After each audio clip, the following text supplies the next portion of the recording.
پر یہ بھی فرض ہے کہ گھر کی صفائی کرے؟ نہیں، گھر کو بالکل جنگل بنا ڈالے، اس کے ذمہ یہ ہے کہ جو باہر کی گندگی پڑی ہے وہ بھی لے کے گھر میں آن ڈالے۔ تو گھر کو گھر نہیں بنائے گی تو گھر والی کیسے ہو گئی؟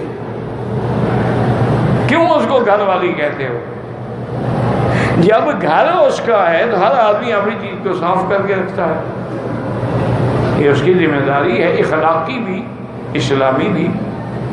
اسی لیے حضور نے فرمایا نا کہ اچھی عورت وہ ہوتی ہے کہ اذا نظر الیہا سرت ہو، خاوند کی نظر پڑے تو خوش ہو جائے دیکھ کے کہ وہ خاوند کے آنے سے پہلے غسل کر کے اچھے کپڑے پہن کے لائٹ قسم کا میک اپ کر کے تیار بیٹھی ہو تاکہ خاوند دیکھے تو خوش ہو۔ یہ نہیں کہ لوگوں کے لیے تو میک اپ کرے اور خاوند کے لیے منہ پھاڑ اور سر جھاڑ کر کے بیٹھی ہوئی ہو، دیکھے تو اس کو ڈر لگے یار میرے گھر میں کون سی ڈین آ گئی، کپڑوں سے بدبو آئے کہ وہ بستر پہ لے بھی نہ سکے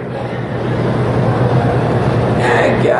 اور فرمایا اذا سرته اذا نظر الیہا سرته واذا امرها اطاع، جب حکم کرے تو اس کی تعمیل کرے، واذا غاب عنها حفظته، اور جب خامد گھر سے چلا جائے اس کے گھر کی، مال کی، عزت کی ہر لحاظ سے تحفظ کرے۔ باقی اس کے والدین نہیں ہیں، سسر بھی تو باپ کی جگہ ہے، ساس بھی تو ماں کی جگہ ہے۔ تم انہیں ماں باپ بناؤ گی تو وہ بھی تمہیں بیٹی بنائیں گے، تم انہیں ساس سسر کہو گی وہ بھی تمہیں بہو بنائیں گے۔